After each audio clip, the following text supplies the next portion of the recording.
আজ আমি রান্না করব বড় পাঙ্গাস মাছ বেগুন দিয়ে। আসসালামু আলাইকুম, কেমন আছেন সবাই? আলহামদুলিল্লাহ আমি ভালো আছি। লিপিজ ক্রিয়েশন থেকে আমি লিপি চলে আসলাম নতুন একটি রেসিপি নিয়ে।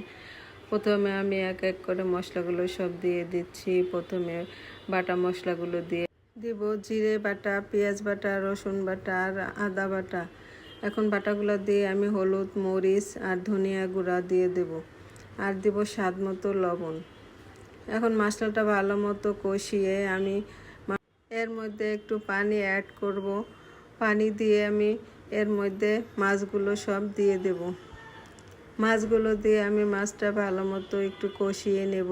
বড় মাছ ভালো মতো একটু কষাতে হবে। কিছুক্ষণ নেড়ে চেড়ে আমি একটু ঢেকে দেব যাতে মাছটা ভালোভাবে কষানো হয়। হয়ে গেছে আমার মাছটা কষানো। এখন এর মধ্যে আমি বেগুনগুলো দিয়ে দেব। বেগুনগুলো দিয়ে এর উপর দিয়ে আমি হালকা একটু লবণ দিয়ে দেব। লবণ দিয়ে আর আমি এর উপর দিয়েই ঝোলের পানি অ্যাড করব।